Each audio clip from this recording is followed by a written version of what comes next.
നമസ്കാരം. പശ്ചിമേഷ്യ യുദ്ധത്തിന്റെ 11ാം ദിവസത്തിലെത്തുമ്പോൾ അമേരിക്കയും ഇറാനും തമ്മിലുള്ള ഈ സംഘർഷം ഒരു സാധാരണ സൈനിക ഏറ്റുമുട്ടലല്ല എന്നത് വ്യക്തമാണ്. United States Department of Defense ആവിഷ്കരിക്കുന്ന സൈനിക നീക്കങ്ങളും ശക്തമായ മുന്നറിയിപ്പുകളും ഈ പോരാട്ടം കൂടുതൽ വ്യാപിക്കാനിടയുണ്ട് എന്ന സൂചനയാണ് നൽകുന്നത്.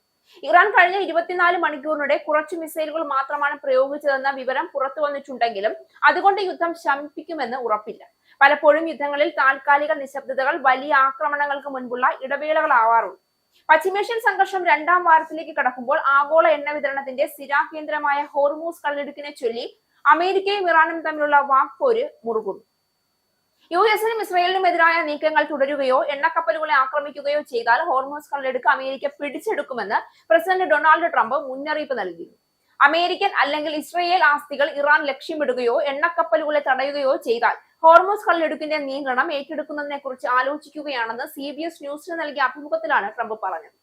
ഇറാൻ ഇത്തരത്തിലുള്ള നീക്കങ്ങൾ നടത്തിയാൽ അത് ആ രാജ്യത്തിന്റെ അന്ത്യമായിരിക്കും. പിന്നീട് ആ പേര് ആരും കേൾക്കില്ല എന്നും അദ്ദേഹം ആവർത്തിച്ചു. അമേരിക്കയുടെ ഭീഷണിക്ക് തൊട്ടു പിന്നാലെ ശക്തമായ മറുപടിയുമായി ഇറാന്റെ ഇസ്ലാമിക് റവല്യൂഷണറി ഗാർഡ് കോറും രംഗത്തെത്തിയിരുന്നു.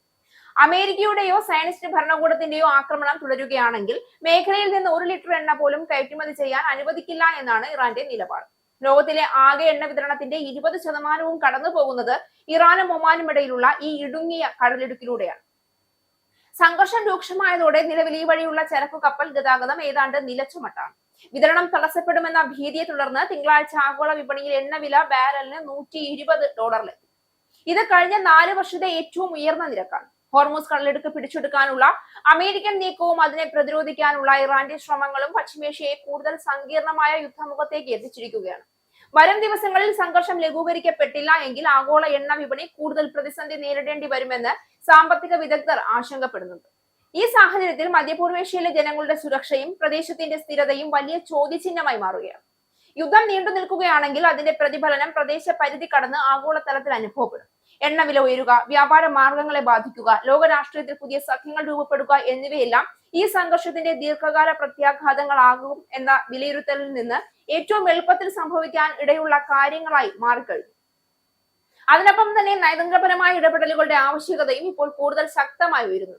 ലോകരാജ്യങ്ങൾ ഈ സംഘർഷം അവസാനിപ്പിക്കാൻ ശ്രമിക്കാത്ത പക്ഷം അത് കൂടുതൽ രാജ്യങ്ങളെ ഉൾക്കൊള്ളുന്ന വലിയ യുദ്ധത്തിലേക്ക് വഴിമാറാനിടയുണ്ട്. അതിനാൽ തന്നെ ഈ ഘട്ടത്തിൽ എടുത്ത തീരുമാനങ്ങൾ അടുത്ത കാലത്തെ അന്താരാഷ്ട്ര രാഷ്ട്രീയത്തിന്റെ ദിശ തന്നെ നിർണ്ണയിക്കാൻ ഇടയുള്ളതാണ്. ഇതിനിടെ മധ്യപൂർവേഷ്യയിലെ സുരക്ഷാ സാഹചര്യം ദിനംപ്രതി കൂടുതൽ ഗുരുതരമാവുകയാണ്. എണ്ണ വിപണികളിലും ആഗോള രാഷ്ട്രീയ രംഗത്തും ഈ യുദ്ധം വലിയ അനിശ്ചിതത്വം സൃഷ്ടിച്ചിരിക്കുകയാണ്. ലോകത്തിലെ ശക്തരായ രാജ്യങ്ങൾ ഈ സംഘർഷത്തെ എങ്ങനെ വിലയിരുത്തുകയും പ്രതികരിക്കുകയും ചെയ്യുമെന്നത് ഇനി നിർണായകമാണ്.